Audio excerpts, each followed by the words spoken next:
Welcome to Success EduTech. My name is Mahadev Maitre. Today we are going to learn Standard 5th Subject Environmental Studies, Chapter number 12.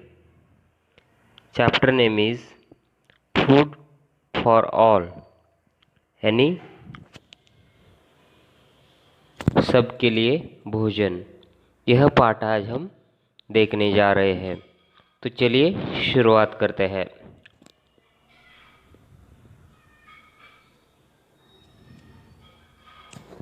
सबसे पहला point है agriculture यानी खेती। Agricultural seasons, इसके बारे में हम जानने वाले हैं, यानी कि खेती के मौसम। We get food from plants, यानी वनस्पतियों से हमें भोजन प्राप्त होता है। For that purpose we sow grains in fields and plant fruits trees in orchards, यानी कि वनस्पतियों से हमें जो भोजन प्राप्त होता है उसके लिए खेतों में फसलों की बुआई तथा बगीचों में फलों के वृक्षों का रोपण किया जाता है। About 60% of the land of our country is in use for agriculture.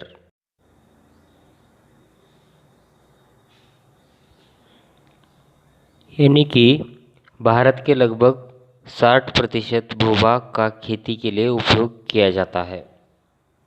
There are two main agricultural seasons in our country. यानी ऋतुओं के अनुसार वर्ष में खेती के दो प्रमुख मौसम होते हैं। The season from June to October is called the kharif season, यानी जून से अक्टूबर तक की गई खेती को खरीफ का मौसम कहते हैं। In this season, the crops are watered mainly by the rain, यानी इस मौसम में वर्षा के पानी का प्रत्यक्ष उपयोग किया जाता है। The season from October to March is the Rabi season. In this season, rainwater that has soaked into the soil, the retreating monsoons and dew are the sources of water for the crops.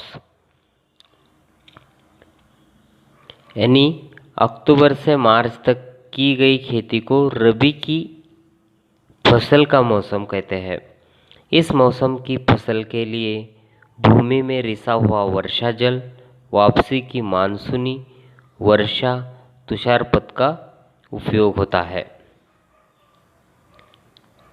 In addition, some crops are grown from March to June. These are called summer crops.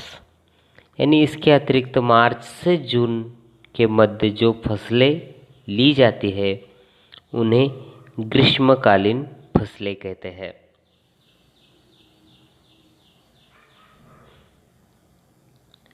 Now the next one is agricultural work, यानी खेती के कार्य।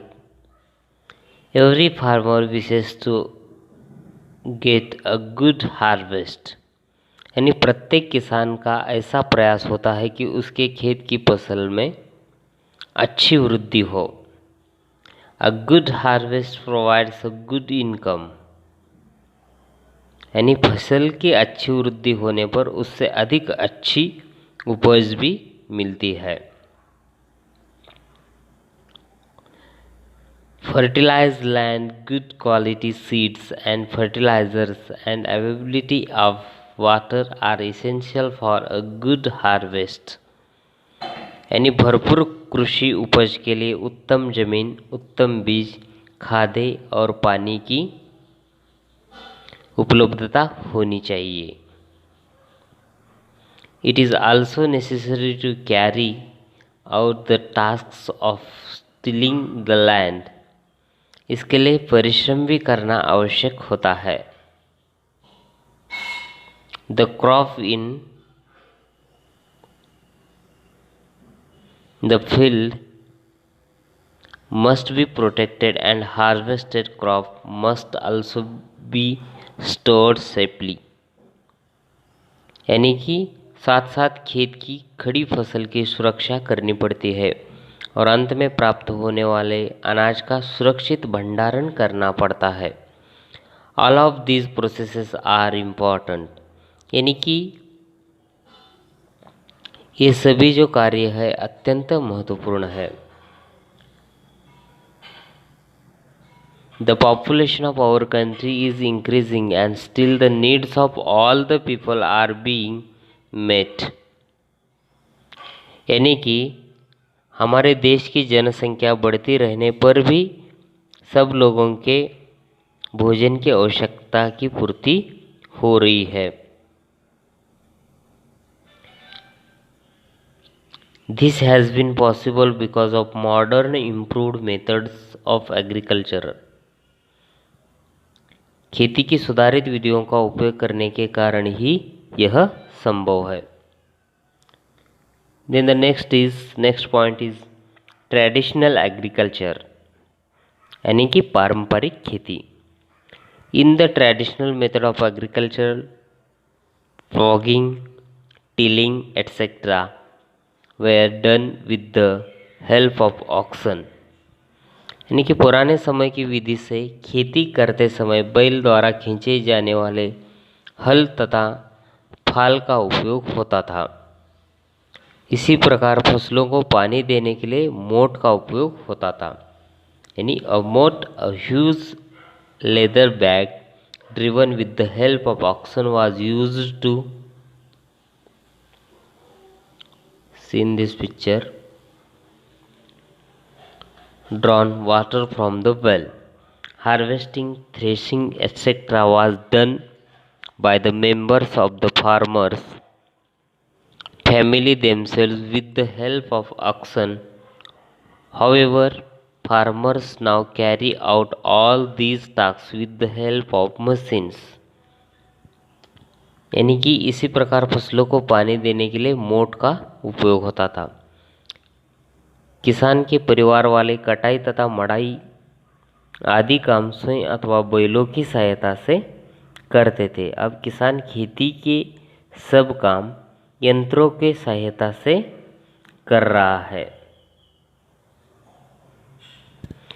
Here is the picture of ploughing the land।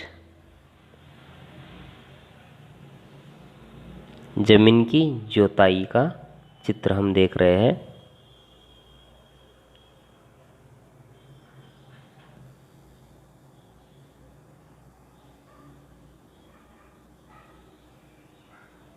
Now the next point, improved methods of agriculture।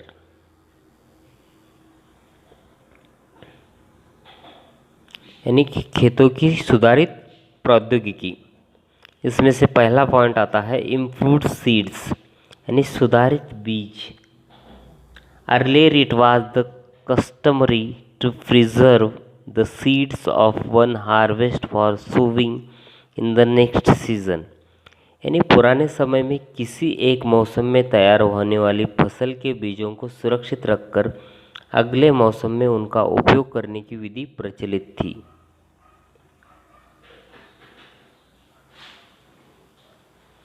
Those seeds did not have a high yield।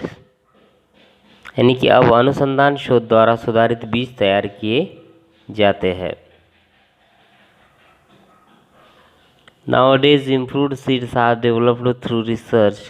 They are available in the market for every crop such as jowar, rice, groundnut, wheat etc। यानी कि ज्वार, बाजार, धना, मूंगफली, गेहूं जैसे प्रत्येक उपज के सुधारित बीज बाजार में मिलते हैं।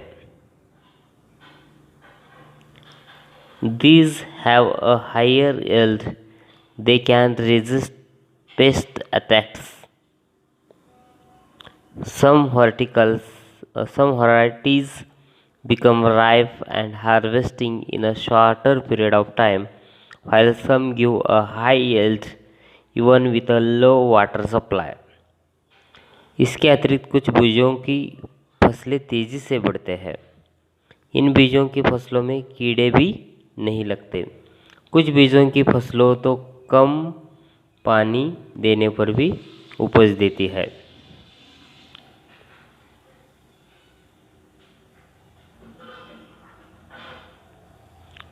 नेक्स्ट पॉइंट,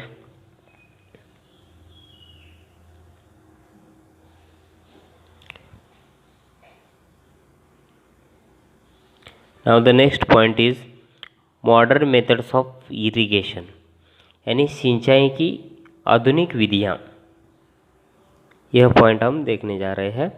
जैसे कि crops grow well if they are watered at the right time, यानी सही समय पर पर्याप्त पानी मिलने से फसलों की वृद्धि अच्छी होती है। Water from rivers, lakes and wells is used for irrigation in addition to rain water. खेती के लिए वर्षा के साथ साथ नदी, तालाब, कुएं के पानी का उपयोग किया जाता है। Greater quantities of water are stored by building dams and bunds on rivers to obstruct the flow of water down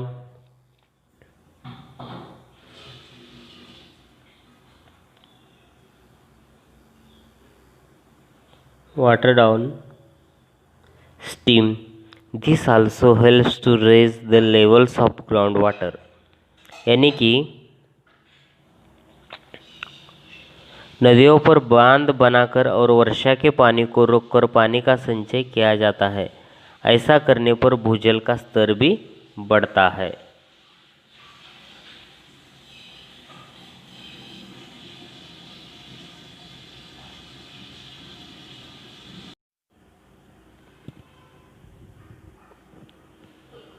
Crops were traditionally watered through canals. However, much water from the canals is lost due to evaporation and seepage into the ground. Now, certain improved methods of irrigation are used which provide enough water to the plants and at the same time help to save a lot of water. यानी नालियों, छोटे नहरों द्वारा फसलों को पानी देना, सिंचना एक पुरानी विधि है। इन नालियों में बहने वाले पानी का अधिकांश भाग जमीन में रिस जाता है अथवा उसका बाष्पीभवन होता है। फलतः पर्याप्त पानी व्यर्थ हो जाता है। अब सिंचाई की आधुनिक विधियों का उपयोग किया जाता है। इससे पानी की बचत होती है। Drip irrigation and sprinkle irrigation are two of these methods.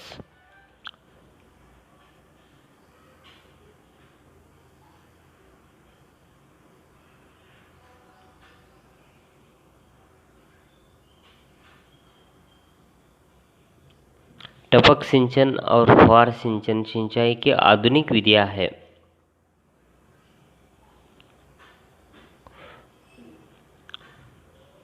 The drip irrigation method makes use of pipes with holes. This ensures that the required amount of water drips only near the plants. Thus, full use is made of the available water. यानी टपक सिंचन की विधि में छिद्र वाले pipe का उपयोग करते हैं। इसमें फसलों की जड़ों के पास आवश्यक पानी बूंद बूंद के रूप में टपकता है, अतः उपलब्ध पानी का पर्याप्त उपयोग होता है।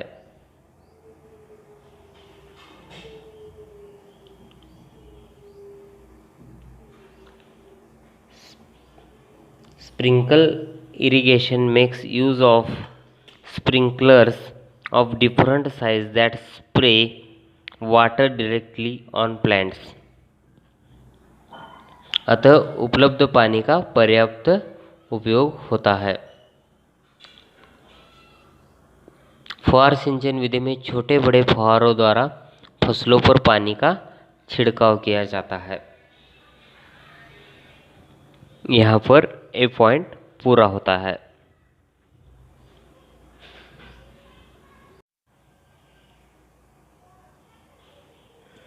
Now the next point is fertilisers यानी खादे. If the same crops are grown frequently in a field, the fertility of the soil decreases.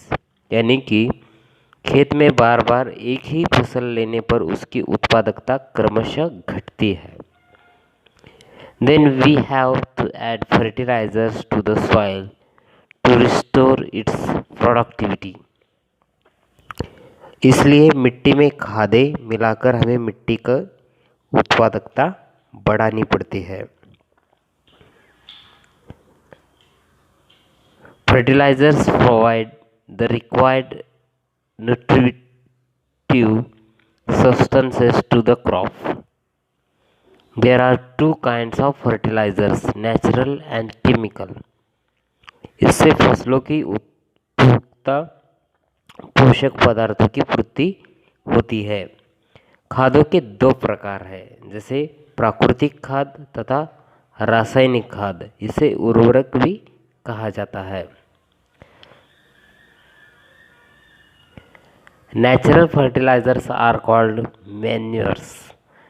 They are often from material available in nature like green waste and animal dung. यानी कि रासायनिक खादों का अर्थ है कृत्रिम खादें. इन खादों में खेतों के लिए उपयोगी विभिन्न रासायनिक घटकों को निश्चित अनुपात में मिश्रित किया जाता है.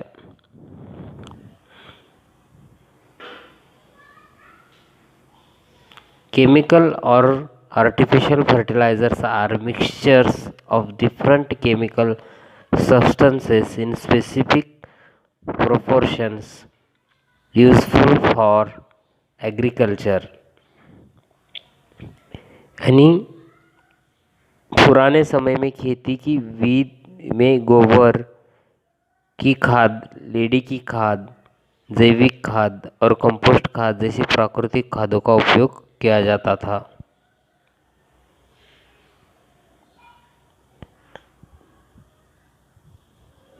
Chemical fertilizers came to be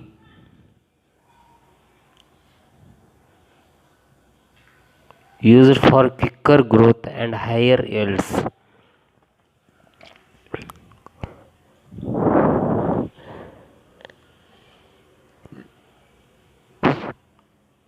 उत्पादन में शीघ्रता तथा अधिक वृद्धि लाने के लिए उपयोग में लाई जाने वाली रासायनिक खादों के उपयोग से होने वाली हानियां ध्यान में आने लगी है. However, the harmful effects of the use of these fertilizers soon become clear. The overuse of chemical fertilizers leads to the accumulation of excessive chemicals in the soil. This lowers the fertility of the soil and reduces its productivity. रासायनिक खादों का अनियंत्रित उपयोग करने पर अतिरिक्त खादें मिट्टी में ही बची रह जाती है. इससे जमीन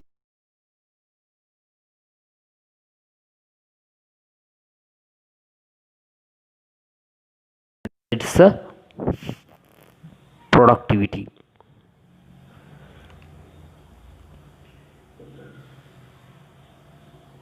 Overwatering makes the land saline and fallow. This is seen especially in the parts where water is available in plenty, as for example near dams or on river banks.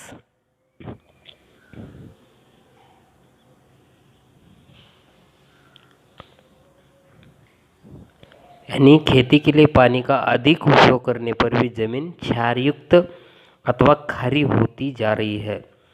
जिस भाग में पानी पर्याप्त मात्रा में उपलब्ध है उन स्थानों पर क्षारयुक्त जमीन का अनुपात बढ़ा हुआ दिखाई देता है. उदाहरणार्थ बांध वाले क्षेत्र के आसपास की जमीनें, नदी तट की जमीनें इत्यादि. Inland becomes saline and fallow.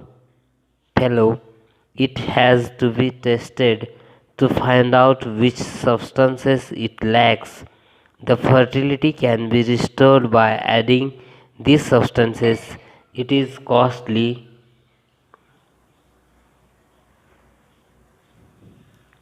and time consuming procedure. Therefore, it is better to avoid excessive use of fertilizers and water.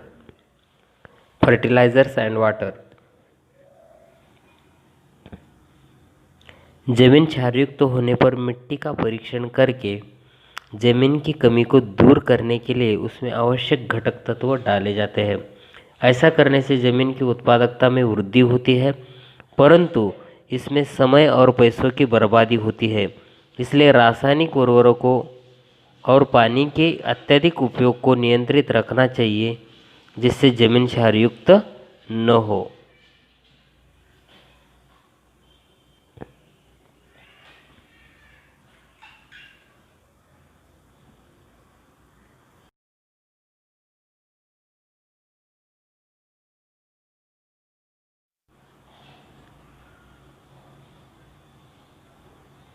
Next one is protection of crops, यानी फसलों की सुरक्षा। Diseases and pest attacks can damage crops in the fields. As a remedy, insecticides and pesticides are sprayed on crops or certain chemicals are rubbed on the seeds before sowing. यानी फसलों की सुरक्षा, जिसमें कीड़ों द्वारा अथवा रोग लगने से फसलों को हानि पहुंचती है। इनसे बचाव के उपाय के रूप में कीड़ों, रोगकारक जंतुओं का विनाश करने वाले कीटनाशक फसलों पर छिड़के जाते हैं अथवा बीजों की बुआई के पहले ही उन पर कुछ औषधियाँ चुपड़ दी जाती है।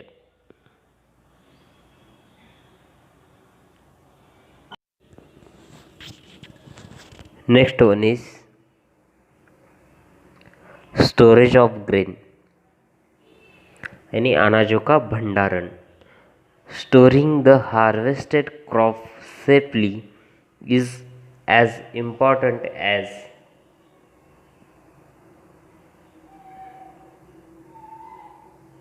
increasing the production. What steps are taken for this purpose? यानी खेती के उत्पादनों में वृद्धि लाने के साथ साथ खेतों से प्राप्त अनाजों का ठीक ढंग से भंडारण करना भी उतना ही महत्वपूर्ण है। The grain is dried well in the sun and filled in sacks. The sacks are then stocked in the house or after selling in warehouses or shops. यानी अनाजों के भंडारण के लिए कौन कौन सी विधियों की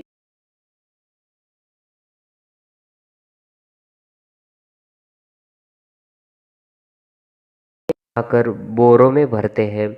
ये बोरे घर में अथवा बिक्री के बाद गोदामों में या दुकानों में ही अधिक संख्या में रखे जाते हैं। भंडारित अनाज का विनाश दो प्रकार से होता है।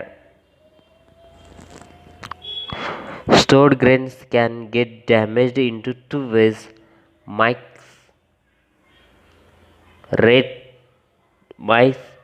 rats, and insects can spoil the grain to a great extent. कीड़े, चींटियाँ, चूहे, घूस द्वारा अनाज का अत्यधिक विनाश होता है। Also, if the grain is stored in a closed and damp space, it catches fungus and becomes unfit for eating. नमतर और वायुरोधी स्थान पर अनाज का संग्रह करने से उसमें फफूंदी लग जाती है और वह खाने योग्य नहीं रहता।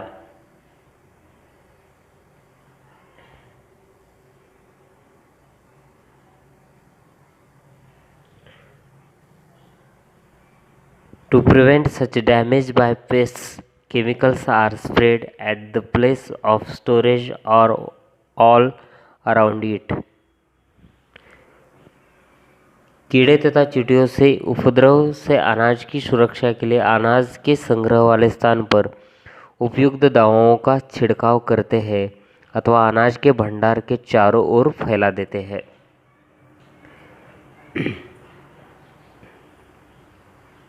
नीम leaves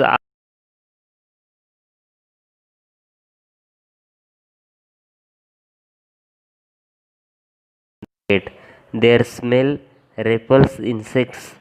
Storage places are always kept dry and airy to prevent fungus formation. यानी कि अनाज के भंडार में नीम की पत्तियों भी मिलाए दिए जाते हैं। बाजार में अनाज के भंडार में रखे जाने वाले संरक्षक रसायन भी मिलते हैं। इनमें गंध के कारण अनाज के कीड़े नहीं लगते। अनाज का संग्रह करने वाली जगह को पर्याप्त शुष्क रखते हैं जिससे अनाज में फफूंदी न लगे। साथ ही यह सावधानी भी रखते हैं कि उस स्थान पर हवा का आना जाना होता रहे। नीम की पत्तियाँ, नीम लीव्स।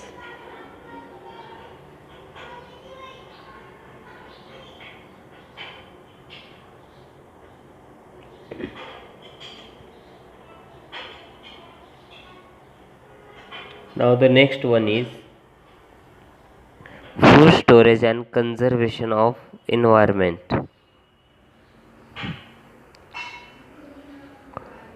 यानी खाद्य संचयन और पर्यावरण संवर्धन। Like humans and other living things also store food, each of them has a different way of doing it. मनुष्य के भांति अन्य कुछ सजीव भी अपने भोजन खाद्य का संग्रह करते हैं। Each of them has a different way of doing it, यानी विभिन्न सजीव अलग अलग विधियों से अपने भोजन का संग्रह करते हैं।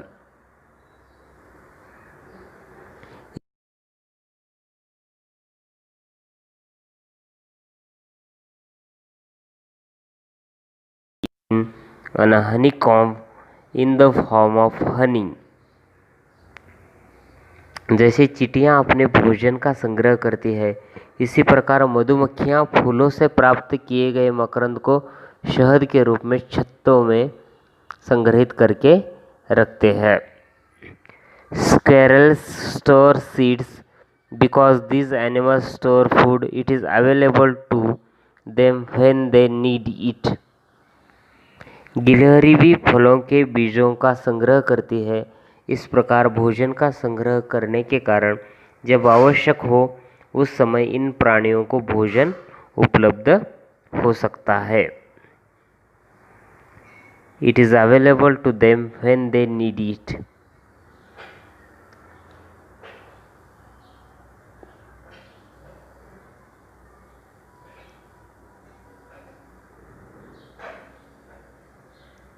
All the time plants are busy producing the food they need. Even so, there are some plants that store food. You are familiar with bulbs of plants such as onions and garlics, arbors such as potatoes, ginger, etc. They are all parts of the stem of the plants. Radishes, sweet potatoes, beetroots are the roots of their plants. यानी वनस्पतियाँ अपने लिए आवश्यक खाद्य पदार्थ का निर्माण सतत करती रहती है। फिर भी प्रकृति में ऐसी वनस्पति पाई जाती है जो अपने भोजन के लिए का संग्रह करती है। तुमने वनस्पति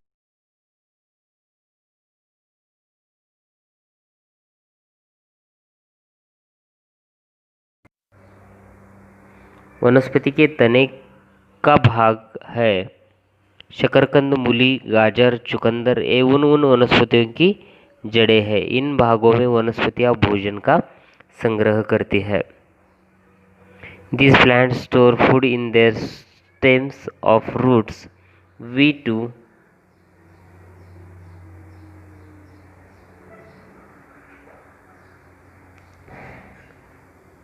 store food in our homes. according to our needs.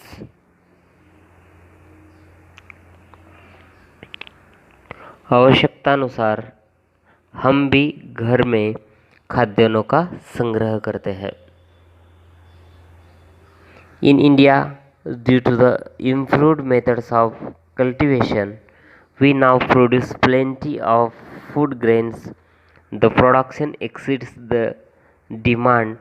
The surplus food grain is stored in huge warehouse. सुधारित कृषि प्रौद्योगिकी के द्वारा भारत में अधिक मात्रा में अनाज का उत्पादन हो रहा है.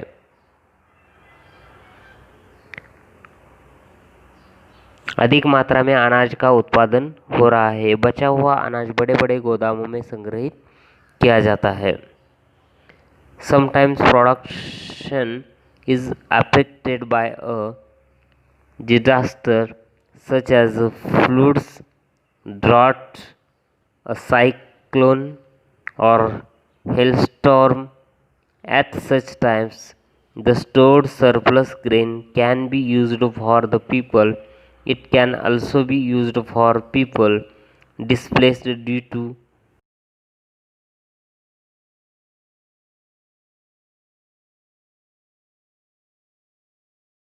प्रौद्योगिकी के द्वारा भारत में अधिक मात्रा में अनाज का उत्पादन हो रहा है. बचा हुआ अनाज बड़े बड़े गोदामों में संग्रहित किया जाता है. किसी वर्ष बाढ़, अकाल, तूफान, ओलावृष्टि जैसी प्राकृतिक आपदाओं द्वारा खेतों को अत्यधिक क्षति पहुंचती है. भूकंप जैसी आपदा द्वारा लोगों को विस्थापित होते हैं. उन्हें भी अनाज की कमी का अनुभव होता है. ऐसे समय पर गोदाम के अनाज के भंडार का उपयोग किया जाता है. It can also be used for people displaced due to the disasters like an earthquake.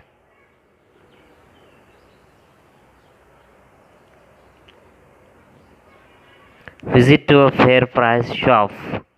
यानी सस्ते अनाज गल्ला की दुकान में जाना. Visit a fair price shop. Understand the rationing system, public distribution system. Observe the different kinds of grains available there and if possible the types of ration cards. यानी ration व्यवस्था की जानकारी लेने के लिए अपने परिसर की दुकान के दुकानदार से मिलो. देखो कि वहाँ कौन कौन से प्रकार के अनाज मिलता है. एक एक्टिविटी यहाँ पर बताई गई है. Now move to the next point. Next point is the green revolution.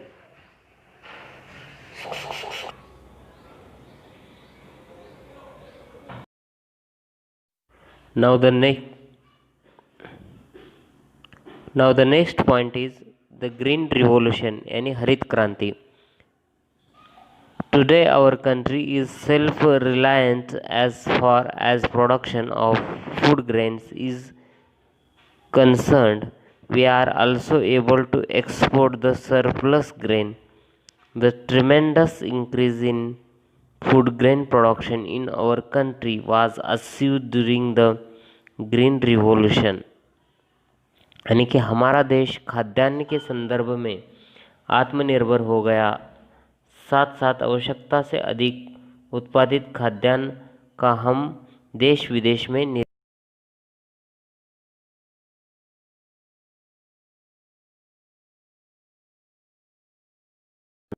जानी जाती है. It was brought about by the joint efforts of scientists, people working for the spread of science and farmers. The credit for the research that led to improvement in the seeds of wheat and rice are that resulted in the Green Revolution India goes to Dr. M.S. Swaminathan. वैज्ञानिकों के विज्ञान प्रचारकों और किसानों के सम्मिलित प्रयास द्वारा यह हरित क्रांति संभव हुई. गेहूं और चावल के बीजों में सुधार करके हरित क्रांति लाने वाले का श्रेय कृषि वैज्ञानिक डॉक्टर M.S. स्वामीनाथन को दिया जाता है.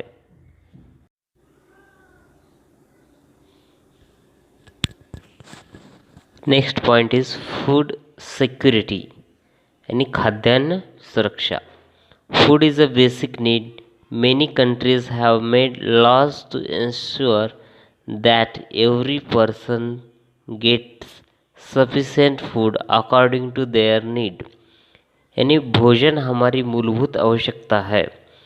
प्रत्येक व्यक्ति को आवश्यक और पर्याप्त भोजन मिलता रहे, इस उद्देश्य से बहुत से देशों द्वारा खाद्यान्न की प्रत्याभूति गारंटी देने के लिए अधिनियम बना गए हैं. These laws are known as food security laws. In 2013, our country to enacted a food security law. It has made it possible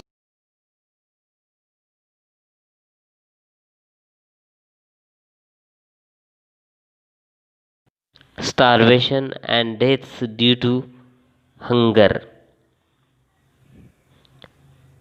इन अधिनियमों को खाद्यान्न सुरक्षा अधिनियम कहते हैं या इसके रूप में जाना जाता है. वर्ष 2013 में हमारे देश ने भी खाद्यान्न सुरक्षा अधिनियम बनाया है. इस अधिनियम द्वारा कुपोषण, अनाहार, मृत्यु और भूखमरी इत्यादि समस्याओं का सामना करना संभव हो सकता है. Next one is agricultural assistance programme यानी कृषि सहायक उपक्रम. Through this program, farmers are given proper information and guidance about the latest technology, irrigation facilities, improved seeds, use of fertilizers and pesticides, etc. They can also get weather forecasts and other agricultural related information from these assistance centers. यानी इस उपक्रम द्वारा किसानों को खेती संबंधी आधुनिक प्रौद्योगिकी, सिंचाई की सुविधाएं, सुधारित बीजों, विभिन्न खादों तथा कीटनाशकों के उपयोग आदि जानकारी प्राप्त होती है. अब किसान जलवायु का पूर्वानुमान, खेती विषयक जानकारी कृषि सहायक केंद्र से प्राप्त करते हैं.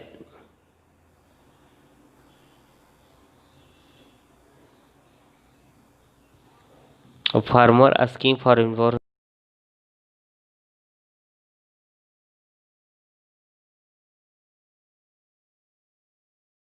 started for farmers. Members of farmers family can learn about new technology at these schools. Agricultural produce marketing committees hold exhibitions for farmers.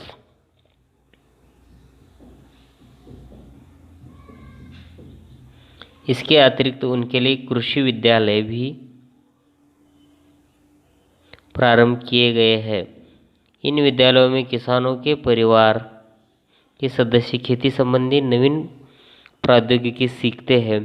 कृषि उपज बाजार समितियों के माध्यम से खेती के उत्पादनों की प्रदर्शनियां लगाई जाती है. The agricultural departments of the government agricultural universities, televisions, newspapers and various periodicals work for the spread of modern method of agricultural.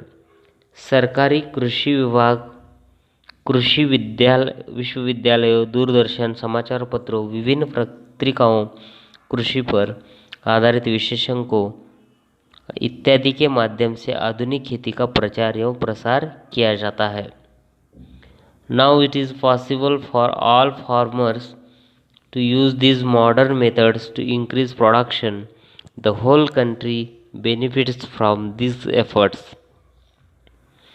सुधारित विधियों का उपयोग करके भरपूर उपज प्राप्त करना सभी किसानों के लिए संभव हो गया है. इसका लाभ संपूर्ण देश को हो रहा है.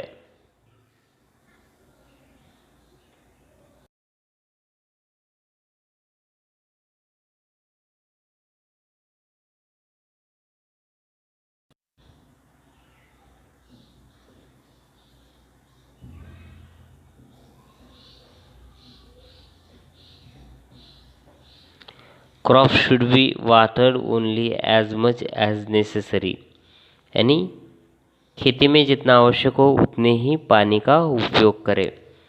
Care should be taken when using chemical fertilizers and pesticides, their overuse should also be avoided, यानी रासायनिक उर्वरकों और कीटनाशकों का उपयोग करते समय सावधानी रखें, उनका अतिरिक्त उपयोग कदापि न करें।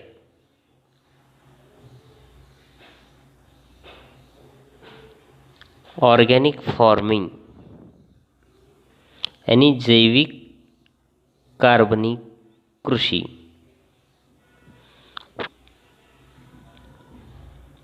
Farming that realize that on natural organic materials is called organic farming। प्राकृतिक पदार्थों का उपयोग करके ही जाने वाली खेती को जैविक या कार्बनिक कृषि कहते हैं। It is a form of traditional agriculture. In this method the nutritive substances in the soil are retained. यह एक पारंपरिक खेती का ही एक प्रकार है। इस खेती में जमीन के पोषक तत्व जमीन में बने रहते हैं। The organic pesticides used in this method have no harmful effect on those who eat the produce. The grain grown by this method is nutritious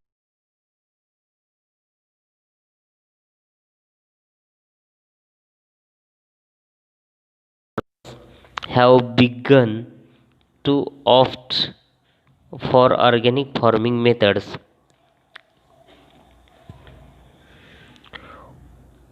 उपयोग में लाए गए कार्बनिक कीटनाशक भी हमारे शरीर पर कोई हानिकारक प्रभाव नहीं डालते।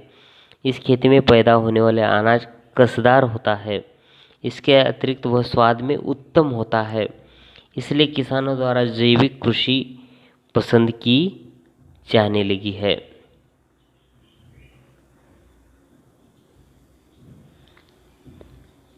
Organic farming involves use of manure obtained from plants and animals.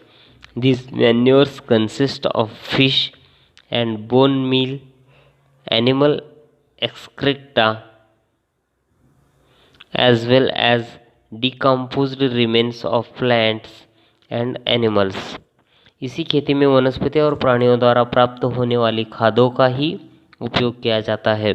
इनमें हड्डियों के चूर्ण, मछली गोबर की खाद, प्राणियों के मलमूत्र, सूक्ष्म जीवों द्वारा सड़ाए गए प्राणियों के अवशिष्ट इत्यादि का समावेश होता है।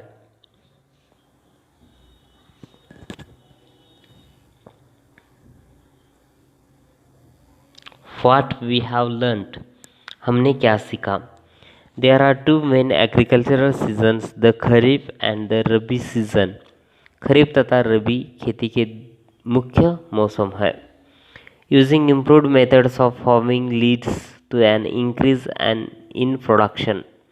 सुधारित कृषि प्रौद्योगिकी द्वारा खाद्यान्न उत्पादन में वृद्धि होती है।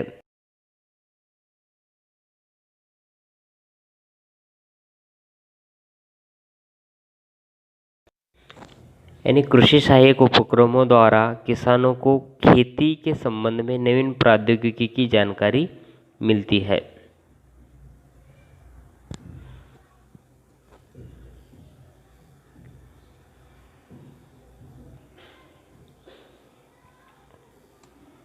यहाँ पर ये पार्ट पूरा होता है। फूड फॉर ऑल, भोजन सबके लिए, ये पार्ट का नाम था।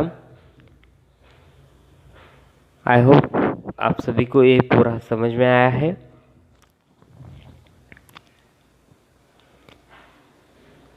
Thank you, thanks a lot, thank you to the success एजुटेक team. We have stopped here।